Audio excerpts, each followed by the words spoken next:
Shalom, selamat pagi Bapak Ibu.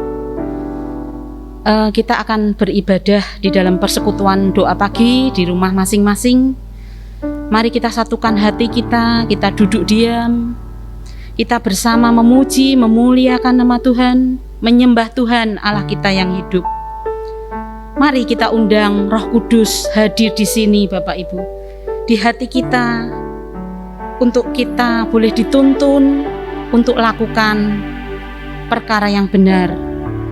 Roh Kudus, Kau hadir di sini.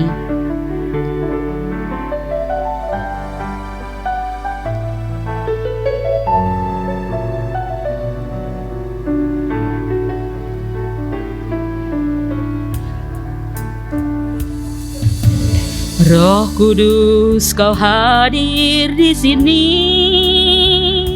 Roh Kudus, ku mengasihimu. Kau lembut, Kau manis, Kaulah penghiburku, penolongku, diutus Bapa-Ku. Ku buka hati untuk Roh-Mu Tuhan. Ku buka hati menyembah-Mu Yesus. Jamahlah kami, penuhi kami dengan kuasa Allah Maha Tinggi.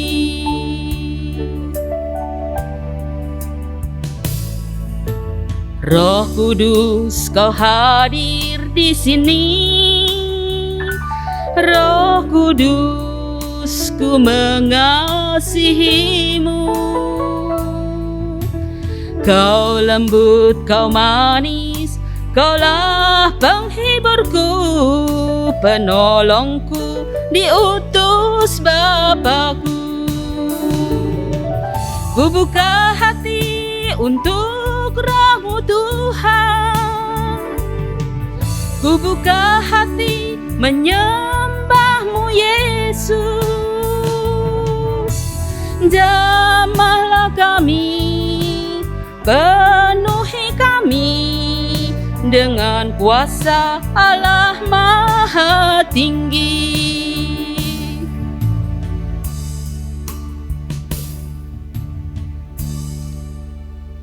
Mari kita satukan hati, kita datang pada Tuhan, mari kita berdoa. Allah Bapa yang penuh kasih, pagi hari kembali datang lagi. Hari-hari di rumah saja, banyak problem permasalahan hidup yang terjadi. Ada rasa damai, tentram, nyaman yang luar biasa ketika kami datang kepada Engkau. Kami duduk bertelut, memuji, memuliakan, meninggikan nama-Mu. Bapa, firman-Mu yang kami dengar, yang kami baca, boleh menuntun langkah kehidupan kami. Terus hidup benar seturut kehendak Tuhan. Hari-hari yang kami lalui adalah hari-hari yang jahat, dan kami tidak mau terseret larut di dalam khayalan yang sia-sia dan percuma. Tapi kami boleh belajar dari hari ke hari melalui firman Tuhan untuk menerapkan firman itu di perilaku kami, di tutur kata, di pemikiran kami. Tidak mudah untuk hidup benar ya Bapa, tapi kami mau terus bergantung kepada Roh Kudus. Roh Kudus yang manis, yang menuntun langkah hidup kami. Terima kasih Bapa, penyertaan Tuhan nyata atas setiap kami. Di dalam nama Yesus Kristus, Sang Juru Selamat yang hidup, kami berdoa dan mengucap syukur. Amin. Tema pada pagi hari ini, tak tersembunyi kuasa Allah, yang akan dibawakan oleh Pendeta Rinta. Bapak Ibu yang mengasihi Tuhan, kuasa Allah itu sudah disiapkan. Tangan Tuhan selalu terbuka menunggu kita. Kalau orang-orang lain ditolong, pasti kita juga akan ditolong. Karena kuasa Tuhan tidak tersembunyi. Tak tersembunyi kuasa Allah.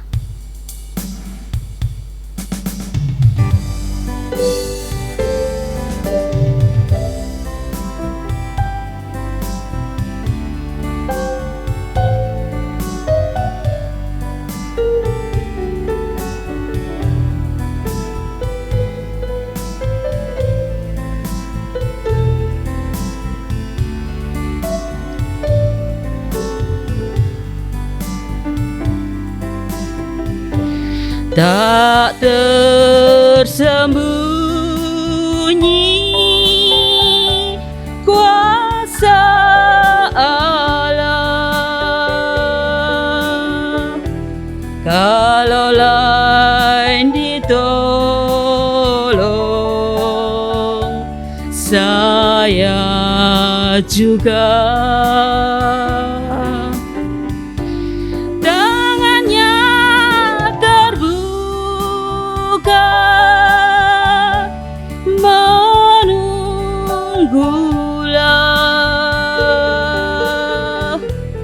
Tak tersembunyi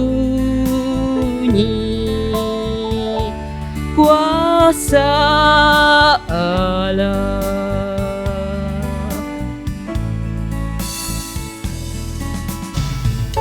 Saya mau iring Yesus, saya mau iring Yesus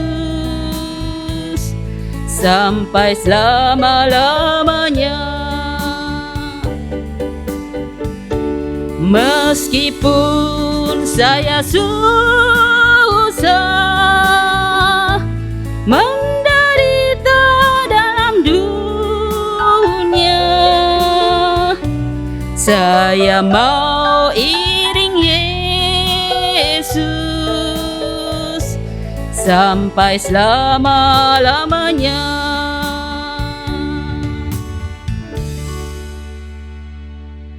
Mari saudara, sebelum kita merenungkan firman Tuhan, kita akan berdoa terlebih dahulu.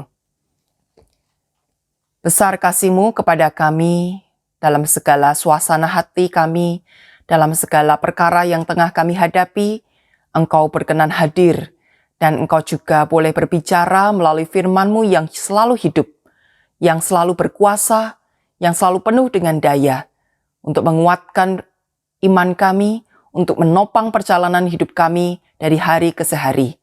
Mari ya Bapa, Engkau sendiri yang berkenan untuk berbicara kepada kami dimanapun kami berada, sehingga kami sungguh dapat memahami akan maksud dan rencana Tuhan, serta kami dapat merasakan besarnya kasih-Mu dalam kehidupan kami. Dan biarlah kami boleh selalu memuji dan meninggikan Engkau dalam setiap pemberitaan firman yang disampaikan. Terima kasih Tuhan, kami serahkan untuk pembicaraan kami mengenai firman-Mu hanya di dalam nama Tuhan Yesus Kristus. Amin. Bapak Ibu Saudara, mari kita akan merenungkan sebuah bagian firman Tuhan yang terambil dari Markus pasal 1 ayat 29 sampai 34. Markus pasal 1 ayat 29 sampai 34, firman Tuhan yang mengatakan demikian. Sekeluarnya dari rumah ibadat itu, Yesus dengan Yakobus dan Yohanes pergi ke rumah Simon dan Andreas. Ibu mertua Simon terbaring karena sakit demam. Mereka segera memberitahukan keadaannya kepada Yesus. Ia pergi ke tempat perempuan itu dan sambil memegang tangannya, ia membangunkan dia, lalu lenyaplah demamnya. Kemudian perempuan itu melayani mereka. Menjelang malam, sesudah matahari terbenam, dibawalah kepada Yesus semua orang yang menderita sakit dan yang kerasukan setan. Maka berkerumunlah seluruh penduduk kota itu di depan pintu. Ia menyembuhkan banyak orang yang menderita bermacam-macam penyakit dan mengusir banyak setan. Ia tidak memperbolehkan setan-setan itu berbicara sebab mereka mengenal Dia. Amin. Saudaraku, pernahkah kalian melihat sebuah pertunjukan? Apapun itu. Apakah itu sebuah pertunjukan sulap, atau sebuah konser musik, atau mungkin yang lagi ngetren belakangan ini adalah pertunjukan pencarian bakat. Apapun itu, saudara yang pernah saudara lihat, apa respon atau reaksi yang saudara berikan seusai melihat pertunjukan itu? Kalau pertunjukannya bagus dalam pandangan kita, tentu kita akan segera memberi reaksi berupa tepukan tangan yang meriah sekali. Atau lontaran kata-kata pujian seperti, wah bagus, wah hebat, oh kok bisa sih seperti itu, dan seterusnya. Nah saudara, ketika reaksi-reaksi itu diberikan oleh kita maupun para penonton lainnya, maka disitulah sebuah pertunjukan dikatakan berhasil. Tujuan dari pertunjukan itu tercapai. Karena memang bukankah sebuah pertunjukan dipertontonkan supaya orang-orang yang memberikan pertunjukan-pertunjukan itu mendapatkan puji-pujian yang luar biasa. Sekaligus juga tentu mendapatkan keuntungan yang besar dari hasil penjualan tiket mungkin, dari respon-respon yang masuk, tawaran-tawaran iklan dan sebagainya kepada para aktris ya yang mementaskan pertunjukan tersebut. Atau mungkin juga mendapatkan undangan untuk tampil di acara-acara berikutnya karena penonton merasa puas dengan apa yang mereka sajikan. Nah, saudaraku, Yesus juga pernah dan bahkan berulang kali mempertunjukkan sebuah pertunjukan. Tetapi ia tidak pernah membagikan poster, undangan, ataupun tiket. Tidak ada poster, tidak ada teriakan-teriakan. Orang datang sendiri kepadanya. Bahkan banyak orang berbondong-bondong untuk datang melihat pertunjukan Yesus itu. Saudaraku yang terkasih, Yesus membuat atau mengadakan sebuah pertunjukan itu bukan berdasarkan apa yang disenangi oleh orang banyak, tetapi berdasarkan kebutuhan dari orang-orang yang datang kepadanya. Dan apa pertunjukan itu, saudara? Yesus mengadakan mujizat-mujizat untuk mengusir setan-setan, untuk menyembuhkan berbagai macam penyakit. Nah, saudara, apa bedanya pertunjukan yang dilakukan oleh Yesus dan yang dilakukan oleh dunia ini? Kalau dunia ini mempertontonkan sebuah pertunjukan demi untuk mendapat pujian, keuntungan, dan undangan-undangan berikutnya, bagaimana dengan Yesus? Apa yang ia dapatkan? Apakah ia mendapatkan pujian? Ya, tetapi hanya sesaat. Karena setelah itu kita tahu orang-orang banyak ini pun juga meneriakkan sebuah teriakan yang lain, yaitu salibkan dia, salibkan dia. Orang lupa dengan kata-kata pujian yang pernah mereka lontarkan atas mujizat-mujizat yang Yesus lakukan. Apakah Yesus mendapatkan keuntungan? Rasanya tidak. Tidak ada satu peser pun yang ia terima. Semua yang ia lakukan gratis, cuma-cuma, berupa anugerah. Tidak ada sesuatu keuntungan pun yang Yesus dapatkan secara material. Bahkan hanya rasa lelah yang ia peroleh. Untuk makan saja kadang tidak sempat. Untuk istirahat berbaring sejenak saja tidak sempat. Karena orang terus-menerus datang dan datang, saudara. Dan apakah Yesus mendapatkan undangan-undangan berikutnya? Ya. Tapi apakah Yesus menerimanya? Mari kita lihat saudara di perikop selanjutnya. Di ayat 35-38 dikatakan begini. Pagi-pagi benar, waktu hari masih gelap, ia bangun dan pergi keluar. Ia pergi ke tempat yang sunyi dan berdoa di sana. Tetapi Simon dan kawan-kawannya menyusul dia.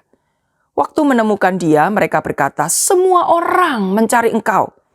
Jawabnya, "Marilah kita pergi ke tempat lain, ke kota-kota yang berdekatan, supaya di sana juga aku memberitakan Injil. Karena untuk itu aku telah datang." Apakah Yesus memenuhi undangan-undangan itu? Tidak, saudara. Kenapa? Apakah Yesus jual mahal? Pasti tidak. Karena tadi kita sudah lihat Yesus tidak mengambil keuntungan apapun. Tetapi karena Yesus tahu betul apa tujuannya datang ke dalam dunia ini. Yesus datang bukan untuk melakukan pertunjukan yang spektakuler. Bukan supaya orang-orang terus datang memuja-muja dia. Tetapi karena dia datang untuk memberitakan Injil. Untuk memberitakan kabar keselamatan. Untuk memberitakan bahwa dia harus menderita, mati disalib demi menyelamatkan umat manusia. Itu tujuan utamanya. Dan Yesus tidak melupakan tujuan itu hanya karena orang-orang yang mencari dan memuja-muja dia sesaat saja. Yesus tahu persis apa tujuannya. Nah, saudaraku yang terkasih dalam Yesus Kristus, Yesus melakukan pertunjukan itu bukan untuk pamer. Yesus tidak pernah pamer dan menunjukkan betapa hebatnya dia. Dia tidak pernah bermaksud untuk mendapatkan ribuan puji-pujian, kehormatan, kemuliaan secara duniawi. Yesus memang tidak pamer, tetapi Yesus juga tidak menyembunyikan kuasanya dari hadapan manusia. Yesus tetap mau menunjukkan kuasanya itu kepada umat manusia yang membutuhkan. Kenapa? Karena Yesus mengasihi umat manusia. Yesus mempertunjukkan kuasanya itu bukan untuk kepentingan dirinya, melainkan untuk kepentingan manusia. Banyak orang di dunia ini melakukan pertunjukan itu demi dirinya, demi kepuasan dirinya ketika mendapatkan puji-pujian, demi kepuasan dirinya ketika meraih keuntungan besar. Ya, pertunjukan secara komersial pasti bertujuan untuk mencari keuntungan besar. Tetapi Yesus melakukan sebuah pertunjukan. Yesus menunjukkan kuasanya semata-mata karena kasihnya kepada manusia. Yesus tidak menyembunyikan apa yang bisa dia lakukan. Ketika orang datang kepadanya, dia tidak jual mahal. Orang juga tidak perlu keluar biaya mahal supaya bisa mendapatkan kuasa dari Yesus. Yesus melakukan semuanya dengan cuma-cuma semata-mata karena kasih. Apa buktinya, saudara, kalau Yesus mengasihi umat manusia ini? Yang pertama, Yesus tidak melakukan pertunjukan itu, mengadakan mujizat-mujizat itu di depan para pembesar untuk menjilat mereka. Supaya kalau Yesus dekat dengan para pembesar, nanti segala urusan bisa kelar dengan mudah. Supaya segala urusan lancar kayak lewat jalan tol. Semuanya jalan pintas. Tidak.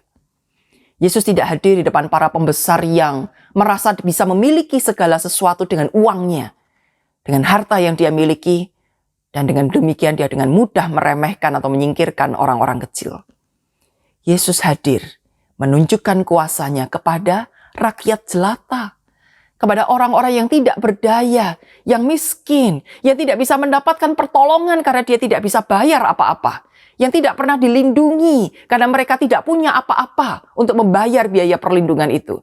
Yesus hadir kepada orang-orang yang selama ini hidupnya tertekan, yang begitu menderita. Yesus menunjukkan kuasanya karena ia mengasihi orang-orang biasa, rakyat yang miskin, yang terlantar, yang tak punya apa-apa ini. Dan yang kedua, saudara, Yesus tidak hadir kepada orang-orang yang merasa dirinya benar, yang tidak lagi menerima saran dan kritik, yang bahkan selalu mencela dan menghakimi orang lain. Tapi Yesus hadir bagi orang-orang berdosa, yang merasa dirinya hina, tercela, yang selama ini tersingkir, tersisihkan, dianggap najis, kotor, yang oleh karenanya tidak bisa membela dirinya sendiri, yang juga tidak bisa datang untuk memohon pertolongan karena dia merasa tidak layak. Siapa yang mau menolong orang berdosa ini? Kalaupun dia punya uang banyak, saudara, tapi karena dirinya dianggap kotor, tidak ada orang mau mengulurkan tangan untuk memberi pertolongan kepadanya.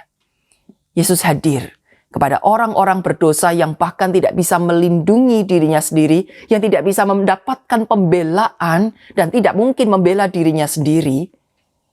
Yesus hadir untuk menunjukkan kasih-Nya kepada orang-orang yang dipandang hina oleh dunia ini. Saudaraku, Yesus tidak pernah menolak kehadiran orang-orang. Siapapun yang datang kepadanya pasti diterima dan pasti diberikan kuasa sesuai dengan apa yang dibutuhkan oleh orang-orang ini. Maka pertanyaannya adalah, apakah kita mau datang kepadanya?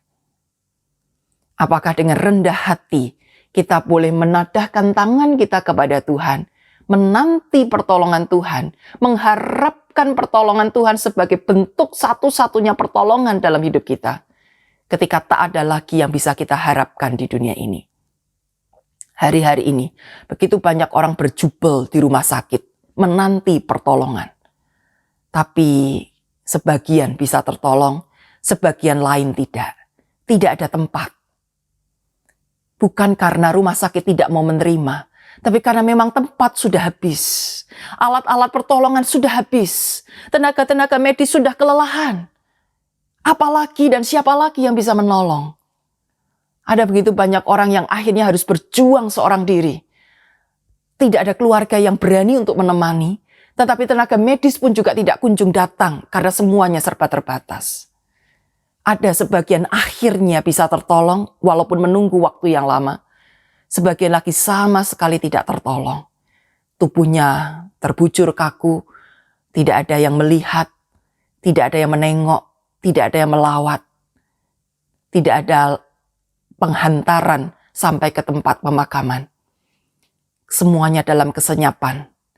Tidak ada satu suara penghiburan sekalipun. Saudara-saudara, apakah saat ini kita sedang lelah menghadapi perjuangan hidup seperti ini? Apakah kita begitu gentar untuk melihat kenyataan-kenyataan hidup seperti ini? Apa yang kita lakukan? Apakah kita hanya berdiam diri dan merasa putus asa? Apakah kita hanya dapat menangisi keadaan ini tanpa berbuat apa-apa? Masih ada satu harapan. Datanglah kepada Yesus. Jangan tolak undangannya untuk datang kepadanya. Kita nggak perlu bayar apa-apa, saudara. Kita nggak perlu keluarkan apa-apa. Kita hanya perlu sujud untuk berseru, Tuhan, tolong aku. Tolong aku. Dan Tuhan akan mengulurkan tangannya. Dia tak menyembunyikan kuasanya. Sekali lagi pertanyaannya, apakah kita mau datang kepadanya? Sebuah pujian tak tersembunyi kuasa Allah. Pada salah satu liriknya mengatakan, tangannya terbuka, menunggulah, tak tersembunyi kuasa Allah.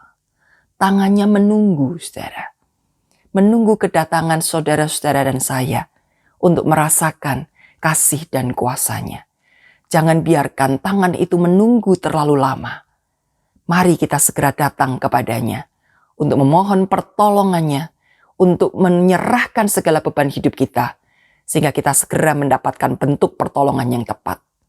Mungkin kita akan mendapatkan pertolongan berupa kesembuhan, tapi bisa juga kita mendapatkan pertolongan berupa kekuatan untuk menghadapi kenyataan hidup yang tidak mudah ini. Kita akan mendapatkan kemampuan-kemampuan untuk melanjutkan kehidupan, walaupun sulit sekalipun. Apapun itu, Tuhan pasti memberikan pertolongan kepada kita. Tuhan tak pernah menyembunyikan kuasanya kepada kita. Kiranya kita semua dapat merasakan kasih dan pertolongan Tuhan yang selalu indah dan tepat pada waktunya. Mari kita berdoa. Terima kasih ya Tuhan, kalau Engkau berkenan hadir dalam kehidupan kami. Kalau Engkau tak pernah menyembunyikan kuasa-Mu bagi kami. Terima kasih ya Tuhan, kalau di tengah situasi yang pelik seperti saat ini pun, Engkau tetap hadir menunjukkan kuasa-Mu. Biarlah kami tak henti-hentinya menaikkan doa kepada Engkau. Biarlah kami tak enggan untuk berseru, memohon belas kasih Tuhan. Biarlah kami tidak gengsi untuk menyatakan kesulitan-kesulitan hidup kami di hadapan Tuhan. Walaupun mungkin selama ini kami orang yang terpandang. Walaupun selama ini mungkin orang datang berharap kepada kami. Tapi saat ini ketika kami memang sungguh-sungguh tak berdaya, biarlah kami tidak gengsi untuk mengubah semuanya itu dengan sujud tersungkur di hadapan Tuhan dan memohon belas kasihan-Mu. Pimpin dan sertai hidup kami ya Bapa, supaya kami tidak kehilangan arah hidup. Supaya kami tidak terjerumus dengan beratnya beban hidup ini. Melainkan kami dapat terus melangkah maju, menatap hari esok dengan penuh pengharapan. Karena kasih dan kuasa-Mu selalu menyertai kami. Bapa, kami serahkan untuk kondisi di Indonesia ini. Ada banyak daerah yang sudah sangat rawan, sudah sangat kritis. Tuhan, biarlah belas kasihan-Mu terjadi atas kota-kota di negara Indonesia ini. Secara khusus di kota Semarang. Ada banyak umat-Mu menjerit kesakitan. Ada banyak umat-Mu menanti pertolongan. Ada banyak umat-Mu cemas bagaimana kami bisa melanjutkan hidup kalau kemana-mana sekarang begitu rawan situasinya. Apa yang harus kami perbuat? Oh Tuhan, kami hanya mampu berusaha sebatas yang kami mampu. Tenaga medis pun berjuang sekuat tenaga mereka. Tapi ketika semuanya tak lagi mampu untuk mengatasi pandemi ini, kami sungguh hanya berharap pada kuasa-Mu saja. Biarlah ketika setiap orang menjerit berseru kepada Engkau, Engkau mendengar ya Bapa, dan Engkau tidak lagi mengulur-ngulur waktu untuk menghentikan pandemi ini. Cukup Tuhan, cukup. Biarlah Engkau yang berkenan untuk segera menghentikan masa pandemi ini, sehingga umat-Mu di muka bumi ini, di Indonesia dan di Semarang, dapat melakukan aktivitasnya, berjuang lagi bersama-sama, menghirup udara yang bebas, udara yang segar, yang tidak lagi dikotori oleh virus-virus apapun. Sehingga kami dapat bertegur sapa, bertemu lagi satu dengan yang lain, saling menyatakan kasih kami, bekerja bersama-sama, dengan rasa nyaman, dengan hati yang bebas. Tolonglah kami Bapa, kasihanilah kami. Dan terutama juga kasihanilah para tenaga medis yang saat ini terus-menerus berjuang tak henti-hentinya pagi, siang, sore, malam. Pasien terus datang mencari dan memohon belas kasihan. Mereka juga butuh istirahat. Mereka juga punya keluarga. Mereka pun cemas ketika pulang ke rumah. Apakah cukup aman atau berbahaya bagi anggota keluarga lainnya? Tuhan Yesus, tolong mereka. Kuatkan sahabat-sahabat kami yang terus bekerja di tempat-tempat kesehatan ini. Beri kekuatan, beri perlindungan ya Bapa, agar mereka dalam perjuangannya dapat memiliki kondisi tubuh yang tetap sehat, tetap kuat, dan mereka bisa melayani masyarakat dengan baik, tetapi juga bisa hadir di tengah keluarga dengan rasa nyaman juga. Terima kasih Bapa. Kami serahkan seluruh doa syafaat kami ini hanya di dalam nama Tuhan Yesus Kristus, Allah kami yang selalu mengasihi dan peduli kami. Saudaraku, arahkanlah hatimu kepada Tuhan dan terimalah berkat-Nya. Tuhan memberkati engkau dan melindungi engkau. Tuhan menyinari engkau dengan wajah-Nya dan memberi engkau kasih karunia. Tuhan menghadapkan wajah-Nya kepadamu dan memberi engkau damai sejahtera sampai selama-lamanya. Amin.